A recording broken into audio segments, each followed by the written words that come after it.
Well, ladies and gentlemen, you all read the title of this video correctly, so let's dive into this, shall we?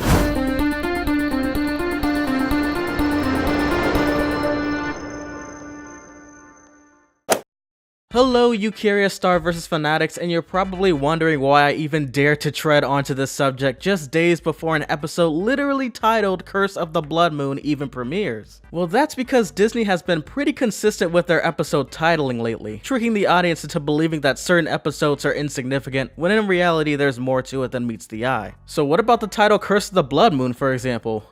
Well, in my opinion, it's too direct. The episode where Star loses the Book of Spells to Ludo was titled Bon Bon the Birthday Clown of all titles. The episode revealing that Star potentially is as strong as Queen Eclipsa was titled Baby. The episode with showing Eclipsa freed from her crystallization was Stranger Danger, while Schooled was about Meteora slowly becoming a monstrous beast taking over St. Olga's. And lastly, the most recent example was Escape from the Spider Bites, which included the true secrets of Globgor's terror and Star's skepticism towards Eclipsa. The list can go on and on, but enough about just the titles of the episodes. Let me try to build my case even more. What about the evidence of Star and Marco having feelings for each other even before, or at least without, the supposed Blood Moon's curse? As for Star, there's hard evidence for her having a crush on Marco, but however, the same can't be said for vice versa. Star within her very own journal mentions in chapter 11, which by the way takes place before the events of her turning into Muberty form in season 1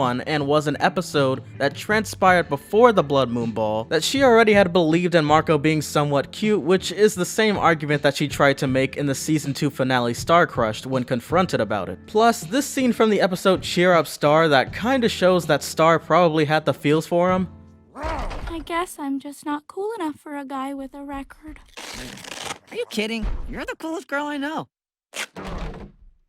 And lastly, there's also the simple fact that Toffee knew to trap Marco inside of the castle in order to get Star's attention and get her to do whatever he wanted her to do. Now that I got Star out of the way, Marco on the other hand may be a bit of a stretch for me personally. However, I do feel as if I conjured up a bit of points that are worth mentioning. One thing I noticed in the clip that I just showed with Star and Marco together in the shed is that he mentions how Star is the coolest girl he's ever met. But wait.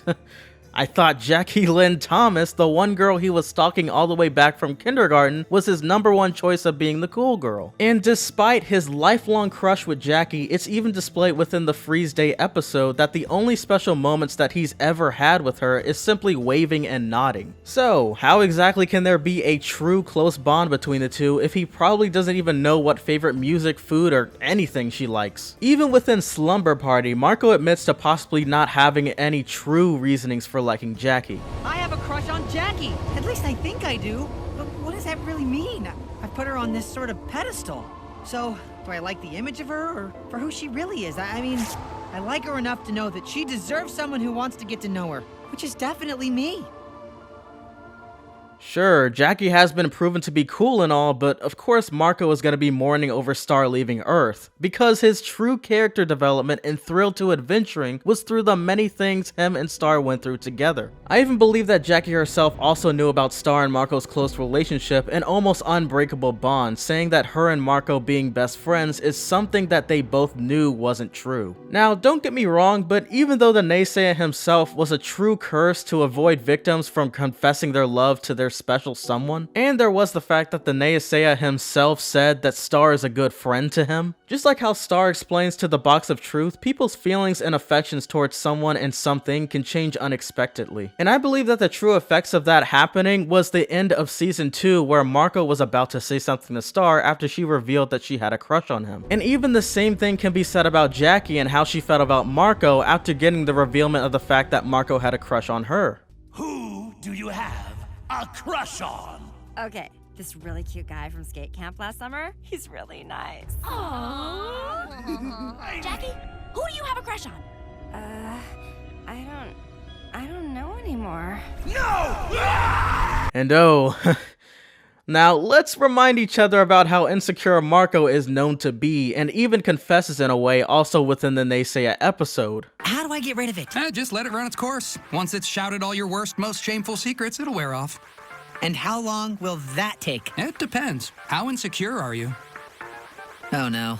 Also, I understand that it's a bit of a stretch, but even by the way Marco sleeps in bed, it's a position symbolizing his insecurity. And riddle me this, if this curse truly is a curse, how come it's Star who seems to be dragging Marco into adventures most days, rather than both of them getting into one another's face? Marco obviously was trying his best to avoid any close encounters in case of any incidents as revealed in the episode Booth Buddies. And one last main point about Booth Buddies that I believe the episode was truly saying was this. Just like how the booth wasn't cursed and how Marco even attempted to make up excuses as to why he kissed Star, the blood moon also isn't a curse, but yet probably something else waiting to be revealed. Is it magic? It's magic! And I bet you're all thinking in the back of your minds, however, if it's not the blood moon, what was causing the glow on Marco's cheeks, especially when him and Star were kissing?